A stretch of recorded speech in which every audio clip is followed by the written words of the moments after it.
Girl, get real. We have Emily here and Lily, and today we're going to do our episode on education relating to our class. I don't even know where to start. There's so many topics we should go. Like, Lily, what are we going to start with? How about let's start with sex education basics, and can you tell me a little bit about your experience with the school and sex education for you? Yeah, that's a good place to start.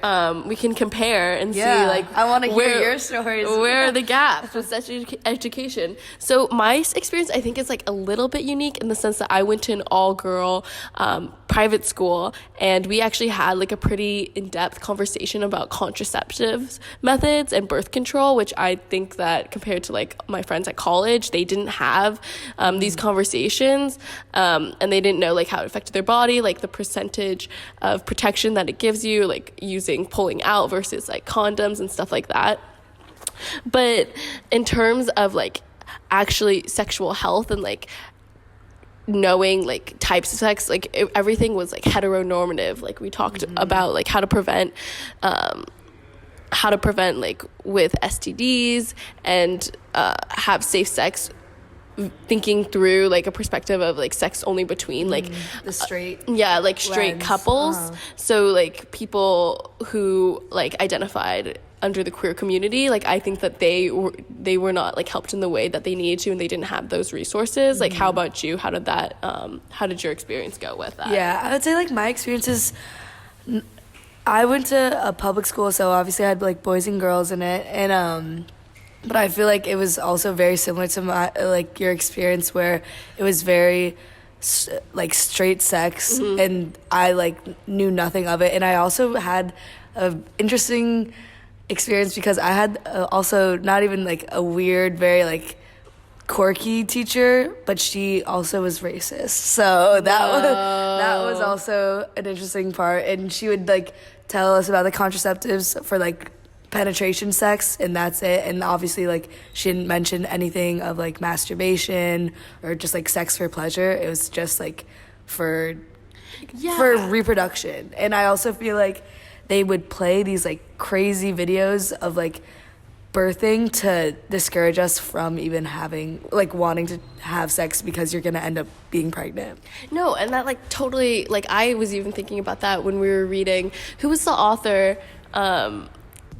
I believe it was Rubin, and just sex negativity. Yeah. And just thinking and the deviations between if you're not doing sex in this specific way, then you're being deviant. No, for sure. And I think masturbation is one of those things that girls do not talk about at all. And I know I don't, and I'm still uncomfortable, and I feel I shouldn't be, but I am, and I honestly wish I knew more.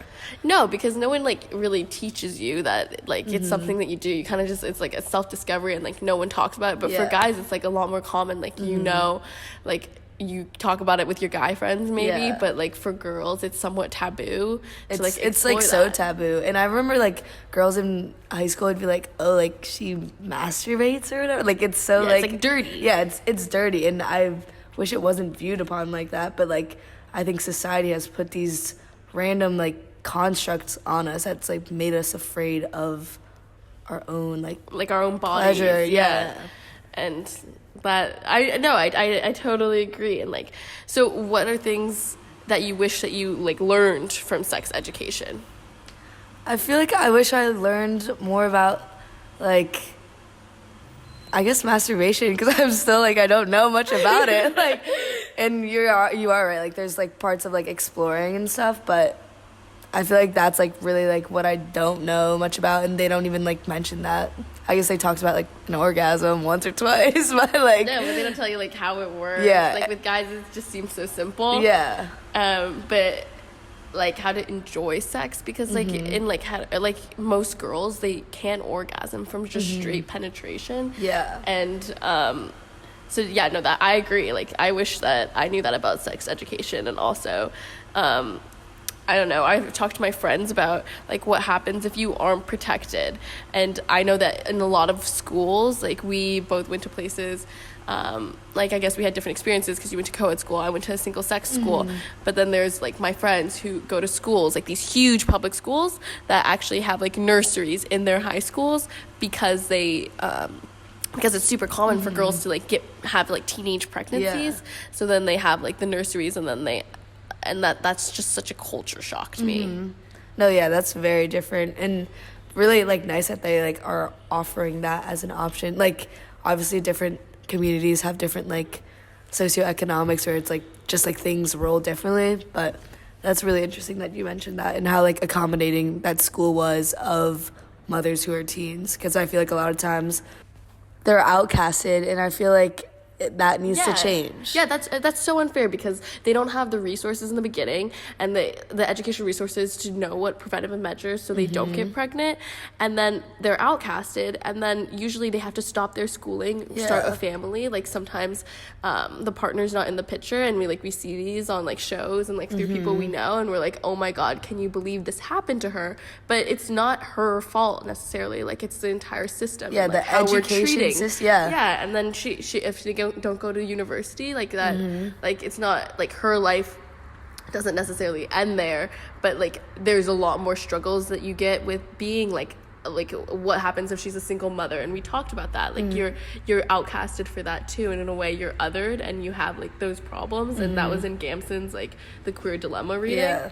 And the single mother aspect of being put on welfare and actually having to be helped by the state is another big topic that... All right, so now let's talk about pornography and what happens when you have a lack of sexual education.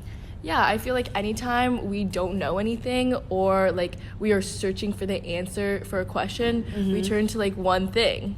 And that is like, we look it up on the internet. Yeah, we Google it. And I think that you think that these young kids are looking up pornography on Google because they don't know like how sex is and what like normal relationships are like, and then they go to pornography and they think it replaces their sex education, and they see like videos of like super graphic, like hardcore group sex, like anal, like super aggressive sex, and they think that is the reality of sex and how it is going to be, when in reality they just don't really know what's going on. Yeah, and there's sex, and they need to be taught more so in the education system, which is lacked, and that's why they turn to pornography. Yeah, and this also goes into Rubin's fallacy of misplaced scale, where essentially everyone has made sex like this really big deal that's completely blown out of proportion, where people when they're young have to Google it on their own and look it up because it's something that needs to be hidden. And like I know a ton of people who have talked about how being addicted to porn at a young age is super common. And I also think that in general, Rubin also talks about how like sex has always been political, and like how a history of gender norms have pushed like these values and attitudes about sex, and like how it's supposed to happen, and what is good sex versus bad sex. And yeah, so like going off of that, I think that it's important that we understand that porn is like very gendered, and I think that within this there's like this the dichotomy that the education refers back to, and it's this heteronormativity and the mindset that it like constantly refers back to, and it's this straight Westerners white perspective. And it's, I think, going off of like Gail Rubin, how gender is constantly being performed, and the education is trying to get us pushing us as close to normalcy as possible, even though in reality like we're always on a circle and a spectrum, and we're never going to be directly on that middle line of normal and what society wants us to be, because we're constantly fighting for that, and it's just not very attainable. Another thing that goes back to the realm of education, but it's very like necessary for ourselves and for others around us, is being an ally. Yeah, and I think that like allyship is something that not a lot of people know exactly what it is. Like, do you have a certain definition? Yeah, so when I searched up allyship and education, it came up as allyship is the most basic form.